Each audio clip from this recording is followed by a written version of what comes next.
Hi. Welcome back to With Love from Mom with Angela and LaTeka. Hello. So we're glad to be back, and we definitely want to start off by saying thank you so much for subscribing and liking, and hopefully you're sharing our videos and podcasts. So we're here on YouTube as well as Spotify and Anchor. So for all of our listeners and watchers, we want to say thank you. Thank you. Yes. Don't forget to send us your email. So your comments, questions, topic suggestions, any things like that, you can email us at withlovefrommom.aw@gmail.com. Right? So we're going to get started on our episode. This is episode number 7. Woo! We're on the road, and so we're going to keep it up. So again, let me remind you before we get started, this is With Love from Mom, your safe space to come, and our safe space as well to talk share. About, to share, to learn from each other, and just really talk about motherhood and also just what it means to be a woman. Because even though we're mothers, we're still women with aspirations, certain desires and goals that we want to accomplish, and just how to juggle that all in your individuality sometimes can be a challenge. So we're here to talk about those things. Yes. But for episode number 7, we're going to be talking about parenting multiple toddlers. More than one. Yes. We have our ones, but I'm sure everybody will learn from this or be able to relate in some way or not. But either way, we're going to go ahead and dig in and talk about what our experiences were. And we had some pretty good experiences. Now looking back, as we were kind of adding up the time frames and looking at the different times, it was kind of like, wow, we got through that. Yes. So moms, if you're feeling overwhelmed right now with having maybe a school-age child or a 5-year-old pre-K, kindergarten, wherever age they are, and having an infant in the house or just a toddler, don't be overwhelmed. We're here to help you. You're going to make it through. This too shall pass. It's just a little milestone, as we should call it. Milestone, growing pains, growing stages, all that, whatever you want to call it. And looking back, you're going to be like, wow, I made it through that, and I did that. I survived. I did a good job, right?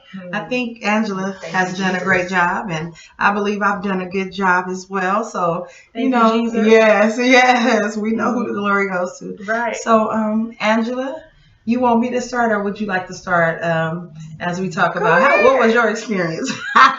She just passed that baton, right? So, my experience, like you said, we were just writing some numbers down and calculating, and sometimes you forget about those stages, right? Yes. So I'll just tell you the years first of all. Okay, so the first child was born in 2001, the second one 2003, third one 2004, the fourth one 2005, then goes 2006, 2008, 2009, 2011, 2013 with twins, and then 2015. Wow. Okay. Interesting. I'm not laughing, y'all, because when y'all hear my years, it's very similar. So, okay, go ahead. So you had those years from that. So that breaks down to talking about how many toddlers at once, right? Yes. So that breaks down to 4. I had 4 under the age, 4 and under. Okay. And then I was also pregnant with number 5. Okay. All right. So. All right. Yeah, that was a challenge.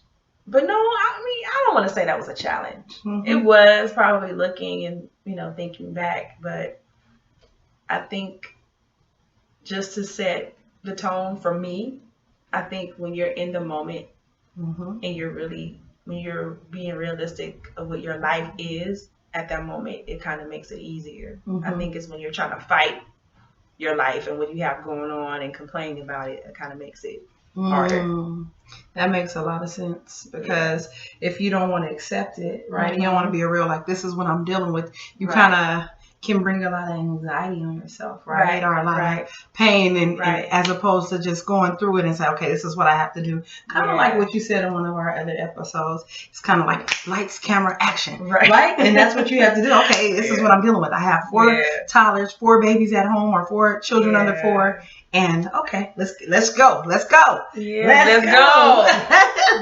That's it. Let's go. And so, but I didn't. It was funny because I didn't really think about it. Mm-hmm. I've seen where people are just like, "Oh, I have 4 under 4." Like it's, I don't want to say marketing, but anyway, I didn't really think much about it. Until someone asked me. That's just like when they say, "Oh, you have a lot of kids." I'm like, what does it feel like? Does it look like a lot? Doesn't look like a lot to me. Yes. Until you see a reflection and you walking down the street. See a little ducks. Right, exactly. I'm like, oh, I guess it does look like a lot. Yeah. But yes. So I think, and then too, what I had to be careful with was other people's projections. Mm-hmm. And just trying to say, oh, you must be stressed out, or are you okay? Mm-hmm. And, just, well, like, am I? Make you start checking your own temperature when I know I'm okay. Especially God being in our life. It makes all the difference in the world. But yes. So 4 years and younger were at home at one time, and I was also pregnant. Yes. Amen. So I don't know if we want to start there. And one thing I'm just thinking about that too. You were in your reality, mm-hmm. You knew what was going on, and God was giving you the strength because that's who you were relying on. Right. And so even if you started and be like, people try to change the temperature, it was a good thing that God was holding you up to keep you like, okay, I got 4 and we doing it. And I think maybe that's why we didn't get overwhelmed, because I had the same situation, right? I had the same situation. Let me just give you a little background of mine. So I had my daughter. She was already had her. So she was 7 years old. Okay. Then I had one born in 2000. The next one was 2002. Then 2003, then 2005, then 2006, then 2008.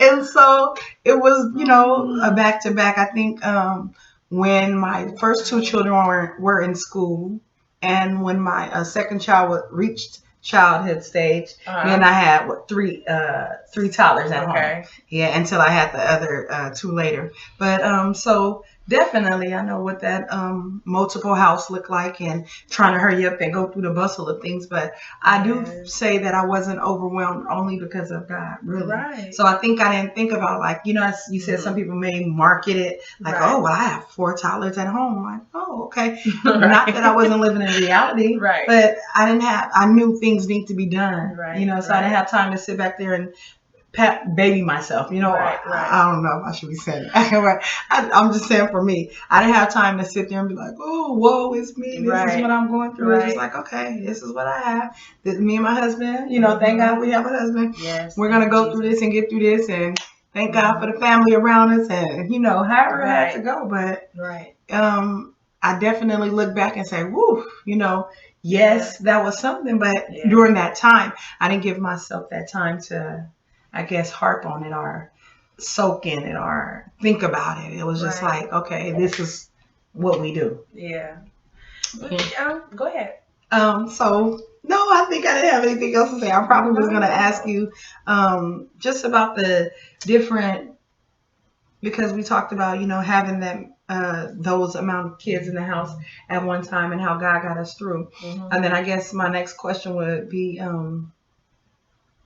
just, how do you curtail, I guess, your life to meet those certain needs? Because you have one that's maybe 4, and they're developing in a different way, and you have the 3-year-old and the baby that needs to be in your arm, and then you also, as a mother and a woman that's pregnant, you have to take care of yourself, and women, we have to stay taking care of ourselves no matter what the amount of children are. Look at that smile. So, so that tells me, I'm having flashbacks. You definitely took care of yourself. Okay, thank you. But you definitely took care of yourself. So, but what did that look like? I have to change a pamper. I have to, potty train. I have to take one to school and teach them, how to write their ABCs now. So what did that look like? Oh my goodness, that's so funny. Because when you were saying that, I'm really starting to have flashbacks. Like, okay, oh yeah, I remember. Yeah.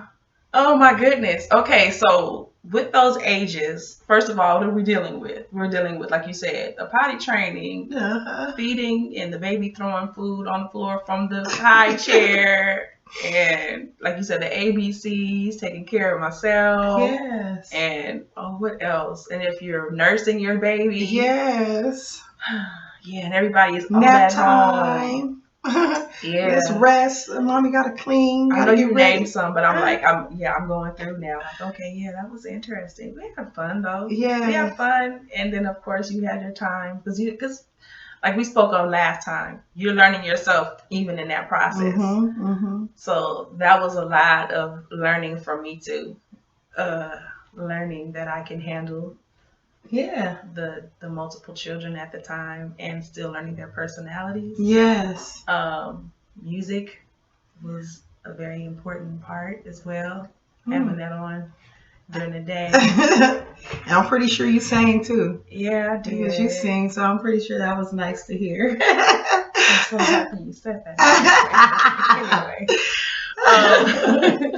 But yeah, a lot of that. But yeah, oh my goodness, I'm kind of stuck for a minute because I'm like, okay, that was a lot. So, but no, with the help of the Lord, you just like you said, you get through it. Yeah. Because this is what I have to do. But then there are those moments where, okay, you sit up, and your day has gone by, you look around, it's like, wait a minute, okay, I gotta clean up. Wait a minute, I gotta get in the shower. I have to do my hair. It's like those things that you forget because you're just in the moment. And I think because women, we are more nurturing, we take the time to make sure the baby's okay. Yeah. Make sure we're in their face and making sure they're learning how to share, making sure they eat, making sure, they're getting their needs met. Yeah. And so we'll put ourselves and everything else on the back burner, which sometimes, would cause rift here and there. Yes. But are you laughing? Yes. I was trying to laugh too much. But yeah. But we're gonna go more in depth, but it's real. That's what we go through. But shoot. What about you? What was your mental state? And I mean, you said you were able to do it, but when you start thinking though, in the moment, it wasn't all like, yes, the Lord helped me and I was fine. You have those moments where it's just like, okay, wait. As y'all learning, I'm a little feisty. So I had my days. No, right. I had my days. No, but I had my days. There, I was like, I'm top one parent. Right, I've had those days, and then I also had it to where like I need more help around here. I need more help, but more understanding. Yes, and I'm tired. I don't think I've ever, me. I'm kind of. I think I'm a good baby mother. Like I'm good with that. Okay, yeah. And I don't know if I shared this with you before. I think it was something Maya Angelou said. I read that she said, and she was like, some parents are good, parents for children, and some are good parents for adults, or like teens, and some are good for adults. Gotcha. And I think I'm a very good mother for babies. Gotcha. Because I'm very, caring, and I'm, how to baby them and make sure they're smelling good and keep them their pamper changed and make sure they eat. How to, make sure if there's any type of infection and diaper rashes go on, I'm looking at the different diapers, or if when I was nursing or something and they're not taking the breast milk or whatever, I'm like, oh, who do I talk to? Let me call the doctor, or, and when the doctor can't help it, I'm talking to it about WIC to WIC. We said WIC, so that was funny to me when we said talking about WIC. I'm going to WIC, and I'm just sharing with as many people I can get to kind of get me on the right path to where I can make sure I parent that child right. So, with me, I think I did pretty good, but I did have my days like I need more help, like I'm tired, you know. But in the nighttime, I would just pop up, you know. Right. Thank God. Like I don't know, like I was just good at that for the babies. I'm a good baby. I love the babies, I guess. The baby stage. Yeah, the babies. I love the baby stage. Yeah. I think they say what children learn most from 1 to 4, and those are the stages I love. Right. I love it when they're infants. I love when they're 1 year old. I love when they're starting to walk. You know, I love that. So I think looking back, I had a really good experience. Now, when we talk about now, teenagers, right? You know, that's a little more challenging for me. But I think I was very, as we talked about, strategic parenting. Right. I was kind of good with that. So thank God for that. I didn't. Thank God I didn't go through postpartum. You know, because I believe that can be real or whatever. Oh, yeah. But I did go through. I think what did you call it? Where you have to get out the house. Cabin fever. Cabin fever. With one of my, I was like, what's that? Right. So with one of my children, I did go through that cabin fever. One of my children, I did go through that cabin fever to where I was like, okay, you know, I can't be in the house no more. But I think originally, from just having children or whatever, I felt like it was just my duty. I don't know. I'm kind of duty oriented. Yeah. Okay. Yeah, I don't know. I think I'm kind of duty oriented to where it's like task driven. Yeah. And you say I have to have this to get done, so it's on your list. You know, you have to. Yeah, and it stays on my mental. Yeah, it stays on my mental. Like, so I didn't give my, I guess, self chance to kind of really, you know, think about that.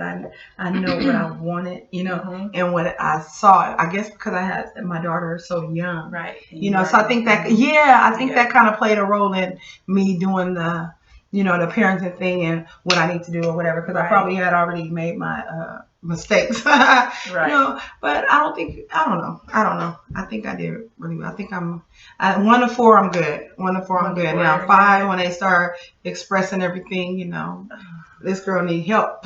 She needed help. But I think 1 to 4, I did good with baby, and yeah, I don't know if that answered the question. Well, kind of went on, but yeah. But it's okay. I mean, because like, you see why I got stuck too, because you start reminiscing and remembering, and it's like, oh yeah, okay, wait, okay, let me formulate, you know, my answer now, because but yeah, so I think because we got a question, okay, we got a question, and it asks, how do you know when your child is meeting the developmental milestones? Okay, so that's basically what meeting, like at a certain age, are they doing what they're supposed to be doing? Like that. That's what that's asking. Yes. Correct? Okay. It's asking that. And and then we also remember we're talking about juggling more than one toddler in the home. Right. So so then that makes sense. I can put it together. Okay. So yeah, you can. So now I have these 3 toddlers at home, right? And I have these 2 school age, new to school, and then 1 school age child. And that new to school, I think, is big by itself. Yeah. You don't know how they're going to take it, but yeah. Yeah. So I think the different milestones are the physical, emotional, cognitive, the social. They're meeting that certain social, and morally. And so I guess you kind of, you know, by what you've experienced, you know, by from what you've read. Right. You know, by from what you've seen in other children, because, you know, other children are around, right? You know, by what your first child experienced, you know, by talking to the doctor when you see something off. I know we were talking about when we had an infant or whatever, and we saw the poop being a certain color. We were like, With the first child, we're kind of like afraid, you know. But then with the second child, we're like, okay, this happens at this age, or this happens at that age. And we just know by that certain things we experience, or the certain questions we ask. Yeah. So I guess it's good to ask questions, or if we see something off, or if we see I think that should be talking right now, because little Ray Ray is talking. Little Ray Ray.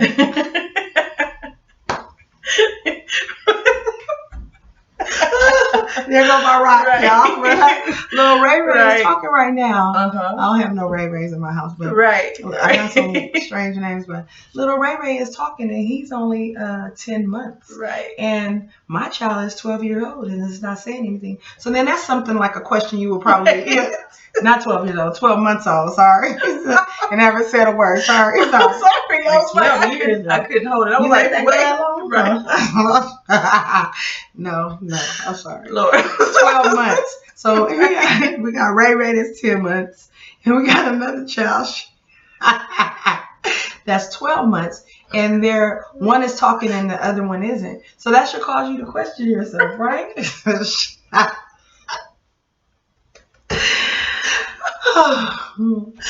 That should cause you to question what's going on. One thing I want to bring out is she can't stop.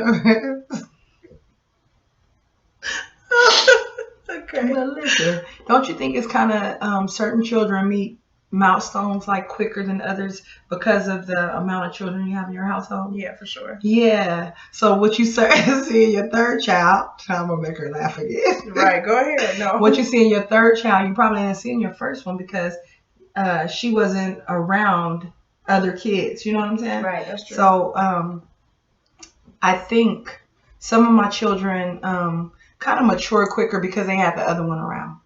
Yeah. What do you think? I'm just still thinking because I know sometimes people they have legitimate concerns when it comes to certain milestones. Mm-hmm. And so I know that there are different reasons why. So some kids can be on task, mm-hmm. and then there are some people that have concerns. So that I'm not making light of. I just know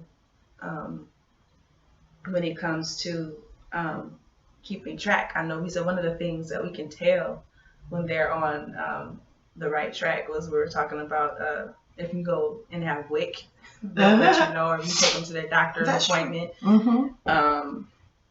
Because I know that's what we normally would do. We utilize WIC. Mm-hmm. So they'll let you know, the doctor will let you know. And then, like you said, when you're looking and observing, not so much to compare and compete with other kids, but just to be able to see, okay.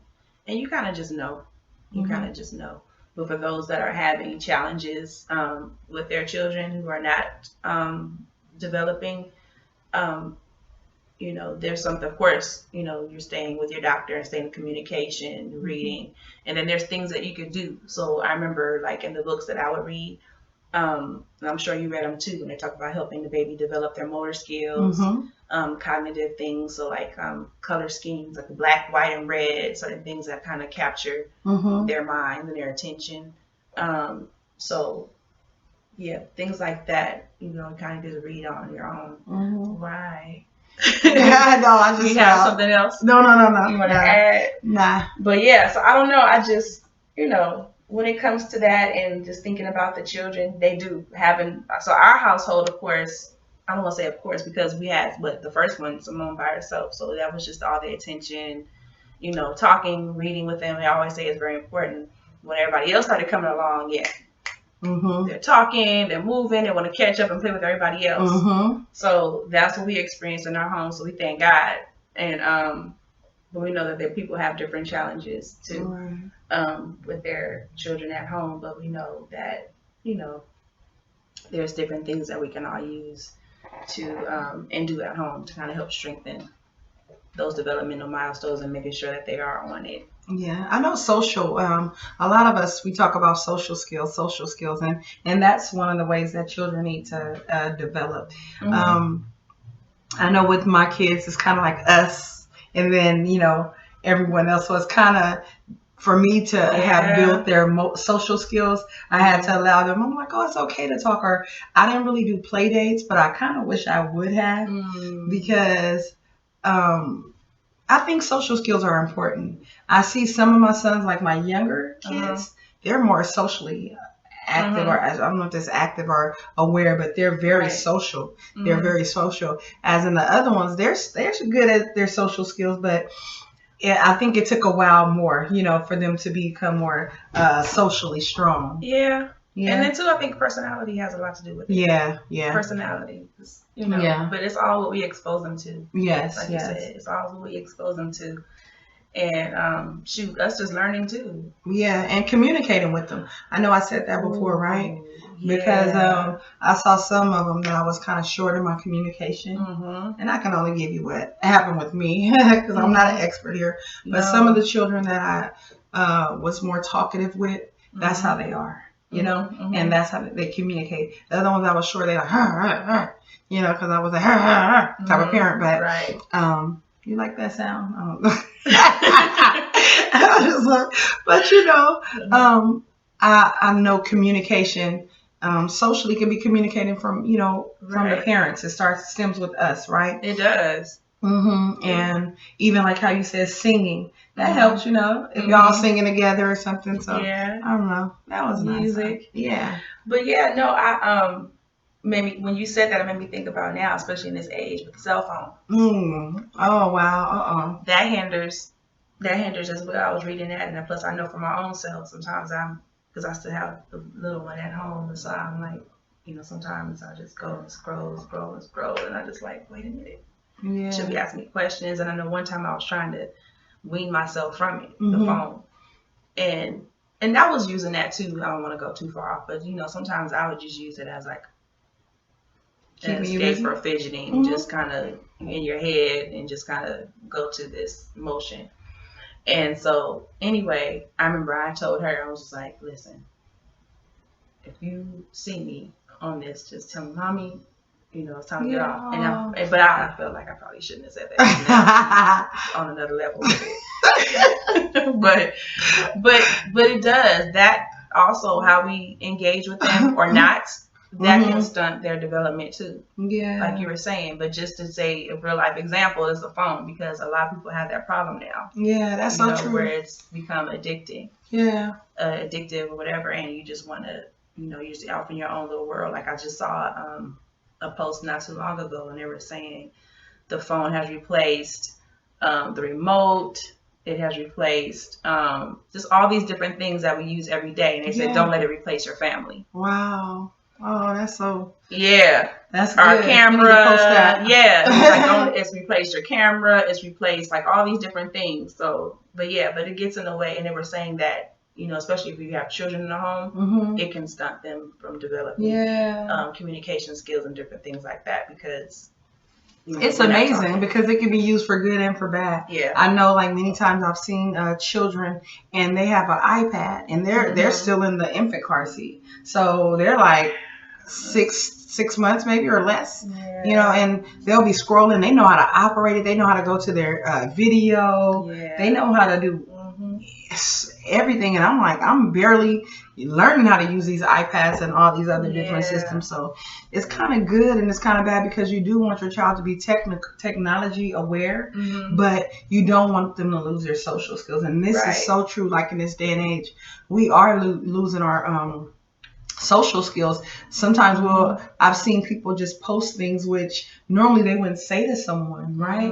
And they will post it. And I know this kind of not talking about parenting, but it's just because of that technology that's there, that something that wouldn't be socially acceptable, it's acceptable. It's acceptable to post something negative about someone, when normally for you to say these words about someone, you'd be like, oh my God, how dare you? That goes against morals, you know?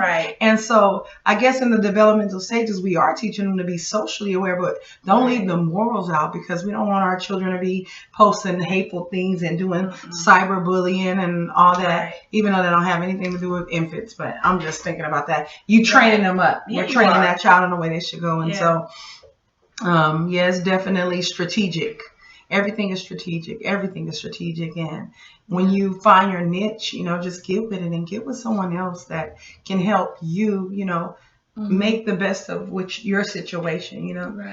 And we do need that village, you know, as we always say. We do need that village. Sometimes the village is a doctor, you know, to point out, say, oh, I think that child should be crawling right now. Sometimes the village is WIC, you know, in that sense, to say, okay, this is what you need to be doing. This is how many bottles your child should be drinking at this age, you know. And then when sometimes, say if WIC didn't help, because I know sometimes my children had a colic not colic, I'm sorry. They didn't accept certain milks. Okay. Right? Mm-hmm. And so milk would give the infant milk. That's when they had infant milk, right? Yeah. Well, and that things are coming back, so now I'm able right. and similar, and those didn't work. So then we had to put them on a soy formula. Okay. Right? Which was isomil or whatever. Yeah. And so just continually talking to other people, or maybe my mom, and them sharing, well, I put you this on this, and I'll give them this, and so talking and communicating and expressing different trials and different failures really, really helps. Yeah. So and going back to our topic, which is parenting more than one toddler, and in those different stages or whatever, you got to be able just to be present. Be present. Be present in every age. This child right here, this one needs me to teach them their ABCs at this time. Right. This one right here needs me to go over their homework at this time. Right. This one right here needs me to baby them and rock them and sing lullabies to them. Yeah. This one right here needs me to make sure I feed them and change them on time. And that's just, I think, what it was for me. I was just present, just present to do those different things. And yes, I had difficult days or whatever. And yes, sometimes we get kind of, I want to say overwhelming, but I knew what my duty was. Right. And my duty was to be a parent, and to help that child at their stage or wherever they were. So I don't know. You have any thoughts on all that I just spilled? I know. No, you're good. I just, I don't know. I just realized that, I'm sorry. It's okay. No, because I'm just looking at the timer and it just stopped. And processed. Wow. But anyway, but no, I just realized that all of this, pretty much, I just lost my thought. Yeah, I just lost my thought. I can't deal with it. I'm sorry, guys. But yeah, I just totally lost my thought. No, but thank you. Today has kind of been off because I know I just totally just laughed at the other part. It's okay. Sorry. We had a good time anyhow, and hopefully you got something out of it. Hopefully, I guess what our whole gist of it is, or what we want to just say is just, it might be difficult sometimes. Just go through it. You can do it. Just make sure you're there. Make sure you're aware of this child needs me. I may have multiple. One might need a bottle. One might need some help with homework. One might need Pampers changed all the time. Or one, you might be trying to potty train. I remember having that happen in my house where I have to try to get one out of the potty, out of the Pampers, because I had two. And I'm like, we ain't buying Pampers for two sets of people. I'm not buying size 1 and I'm not buying size 5. No. We're going to have to cut this. And so, it becomes a little burden, but if you stick to your plan and stay aware and stay there and just determine in your mind, like, I'm about to do this. This is what I have to do. I know as African American or Black, whatever we want to call ourselves, Black parents, sometimes we want to get our children off the bottle at 1 year old, and others, or sometimes we want to stop nursing at 1 year, 1 year old. And sometimes, if it's, I don't know, it's for you, talk to your doctor, what they say or whatever. It just made me think about that because when, like I said, one was coming out of Pampers, this one was still in Pampers. And I'm like, okay, it's time for that bottle to go too. Right. But, you don't want to just stunt your child so quick because of what's socially, norm. You just want to kind of just grow that child, I guess. I don't know if I said that right. I don't know. I probably wouldn't still let my child be on no bottle at 2 years old though. Right. But no, but I get the nursing part though. I get the nursing because some people, of course, the child, they get a lot of the benefit, but the mom usually does too because of all that. Yes. The what's going on with getting the uterus back intact and weight loss and all that. Yeah. But when you were talking again, it made me think about just being in the moment with all the toddlers. Yes. So I remember, like you said, everyone has a different time and season within each age group. And then, I remember the nap times, too. Everybody being at home. Okay, everybody, we're going to lay down and take a nap together. Yeah, I've been there. The nap times, like, it's okay. And what about when they play pop their hand up? Not just like right. Or sometimes, that was cute. Yeah. That or just, cute. The nap times together, getting that rest. And then, too, when it's time to work, everybody's up and, you try to do as much as you can. But one of the things I want to say, too, is please don't beat yourself up. Yeah. If you're not able to complete all the tasks or, the house just is not together today, or even yourself, just don't beat yourself up. It takes a lot of just being present even for yourself to realize, like I said in the beginning, just knowing your reality and accepting it. Mm-hmm. Because otherwise you'll just be like, I just feel like you're a failure all the time. And I've experienced that part too. Yeah. But it's okay to feel that way, but it's also okay to ask for help. Yeah, and not have it all together. Yeah, man. I'm glad you said that. That's more real. You know what I'm saying? Yeah. Because even though I just remember going through what I also have in the back of my mind, sometimes I'm like, look, I'm tired. I don't feel like cooking. Mm-hmm. I don't feel like feeding the adults in the house right now. Or the older kids. Sometimes I didn't feel like cooking because I was so worn out, Right. So don't beat yourself up, like you said, because you could be worn out just from doing so much and going up and waking up at night or whatever, and not because you're not thinking about it. You're just like, I don't feel like that. But that's very, very good advice, and I know we know this, but sometimes we will beat ourselves up, especially if we're like, how I said I am duty driven and, goal oriented and, you know what I'm saying? That type of person. I have to get this done. I have to make sure I meet this deadline. Oh, I done wrote out everything I'm going to do my task for the day. And I don't mean, like, dang, I didn't do this. And you can be hard on yourself. So, if you don't do it that day, go back and the next day and do it. Wake up in the morning and do it. Yeah. Wake up in the middle of the night and, take care of the necessary things. But just definitely reach out for help and be proud, that your child can look up to you and say, ooh, this is my mama, and take joy in yourself. Take joy in yourself as a woman. We're going to definitely talk about this again, for real. Yeah. Because I think, just we have a lot more, I think, within this subject that we can bring out, especially even being able to relate, especially to the new moms out there that are in it right now. Because, once you move past that stage, it's like, okay, I forgot, and you forget sometimes of the other things that were challenging. Yeah. Because you don't have to deal with it anymore. It's out of your head. So, but yeah, we're going to have to definitely revisit this subject and talk more about it. But, so again, don't beat yourself up. Yes. Ask for help. Yeah. And also don't let things get totally out of hand. It's like, even though you say don't beat yourself up, but then I've experienced too when everything just really gets out of hand, and then now you're really spazzing out or just kind of feeling the pressure because you're looking at all your responsibilities of your children and then your household, and everything is kind of just out of control. Yeah. So we'll talk about that more too next time.